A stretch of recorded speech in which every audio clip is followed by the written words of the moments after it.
Hey, what's going on, guys? It's your old pal, Game Tuts TV here, and welcome to Top 5 Custom Nazi Zombie Maps. So if you don't know what custom zombie maps are, and if you're a subscriber to my channel, you'll know that I don't really make videos about custom zombies, but I do play them quite a bit. So custom zombie maps are downloadable maps on the PC for Call of Duty World at War. So if you want to get Call of Duty World at War and play Nazi Zombies for free, I will probably link a video in the description, and then I'll put the download links to each of the maps that I'm saying in the video as my top 5 in the description as well. So without further ado, let's go ahead and get into it. Once again, guys, take into consideration that this is based on my opinion. This is not a list of the top 5 most downloaded or the most highly rated maps. This is just my opinion, and I haven't played every single map in the world, so if yours doesn't make it, if one of your favorites doesn't make it, please don't hate me.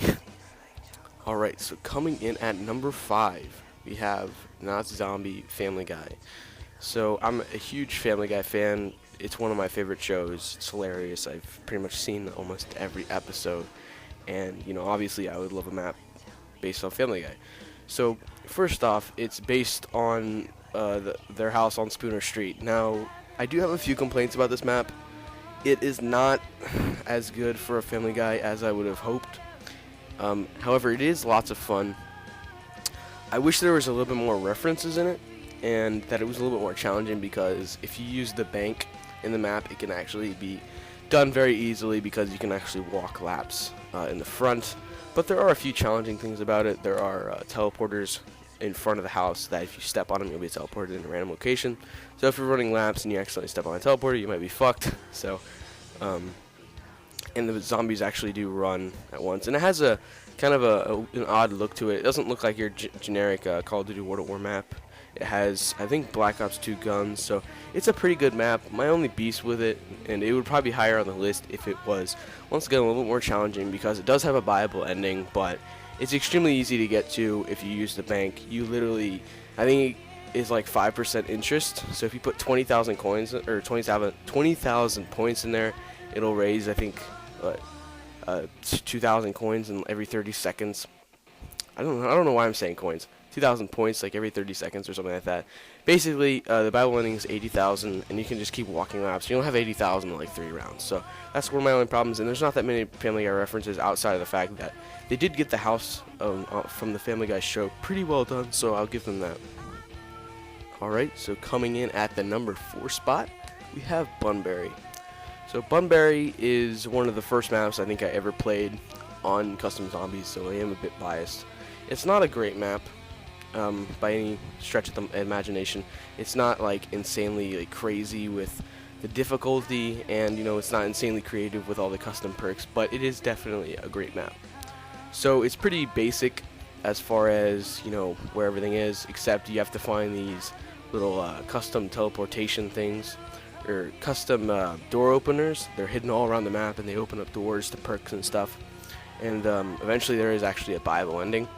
But it was just one of the first maps I ever played, and it was a map for me whenever I first started playing Custom Zombies that I could beat, and I ended up actually liking it a lot.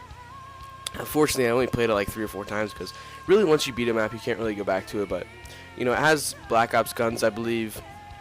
It has 8 perks, I think. Lots of fun, but there are a few camping spots in it that make it really easy. But it's pretty basic when it comes to most zombie maps, but it was one of the first maps I played, and I really love it, so yeah. Alright, so coming in at number 3, definitely one of my favorite maps, easily, is Nazi Zombie Far Away. So I'm guessing you guys have played Nazi Zombie Far Away if you've played Nazi Zombie, Custom Nazi Zombies, because it is a pretty popular map. But let me tell you this, guys, if you're playing this on solo, and you've never played this map before, you are gonna have fits, because basically I'll just tell you guys what the map is based on. There's 5 windows, and there's doors that just keep going back and back and back. I think there's 10 in total, and then once you open up all 10, you reach quote-unquote salvation, where there's perks and a pack-a-punch and all that shit. I won't necessarily spoil the ending for you, but the ending is pretty disappointing. It makes the whole game really, really difficult, because they both come from each side, the front and the back. But once you get to once you get past the hard part, it's pretty easy. You can just buy a PTRS and snipe the zombies from literally like 200 freaking yards away. It's really fun to play. Once again, though, if you're going to play on solo, it's ridiculously hard because, you know, you can just get cornered easily, and when you have 2, 3, 4 players, it's really easy because you can, you know, you throw nades and stuff, but it's really hard. There's doors on the side where you can open up guns to try and help you, but some of them are troll doors, so you have to kind of remember. And I remember almost beating this map like the 3rd or 4th time I played it, and me and my friend Zach, it took us like 20 tries, I think, just to get to the back, and it was just so challenging. But once you beat it, though, the only reason it's at 3 is once you beat it, it's kind of no point in playing it again. It's one of those maps, but still a great map, very challenging for solo, really hard for solo, and it's a great fun if you have 4 people. Coming in at number 2, easily the prettiest map, well, maybe not, I don't know, but the prettiest map on the list and the most well done map graphically and just in general probably is TMG Christmas. This map, obviously, with the title made from TMG, which they make a fucking bunch of awesome maps, but it's based on Christmas, and basically you have to find these presents, give them to the soldiers, and you save Christmas. Solo, it can be pretty easy in this beginning, but once you get to doing the end game, it actually gets very difficult. The more players you have, the easier. Basically, you have to get in your soul box, and then you have to kill a bunch of zombies, like 800 or something in the vicinity, based on how many people you have in your game. But it's really good. You know, if it's their first time playing, you'll notice immediately, like graphically, it is the prettiest zombie map. Other than I think it's like TMG Skyline or something. That map is ridiculously like cool looking, but it's kind of a poopy map. But anyway, TMG Christmas is amazing. You got all these NPCs that talk to you. I believe it has 8 perks. Black Ops 2 guns, I believe. I'm pretty sure. It might even have MW3 guns. But it's a really good map. Pretty, not too challenging if you have like 4 people with you. But definitely a lot of fun. And one of the maps that I go back to a lot. And I've beaten it several times. And I still enjoy playing it. Even after I've beaten it just as much as I did the first time I played it. Coming in at number 1, we have Cheese Cube Unlimited. And like I said before, I'm sure if you're a big Nazi Zombie fan, you were expecting this somewhere on the list, whether it was 2, 1, 3, 4, or 5. Cheese Cube Unlimited, the best map of all time. I mean, come on. The you know, the story behind it is fantastic. The ending is just fucking amazing. It is the perfect blend of fun, challenging, and well done. Between this and TMG Christmas, visually, it's, you know, probably the best. I'd say it's the best because the ending is just amazing. I don't really necessarily want to spoil it, but there is a pretty awesome cutscene.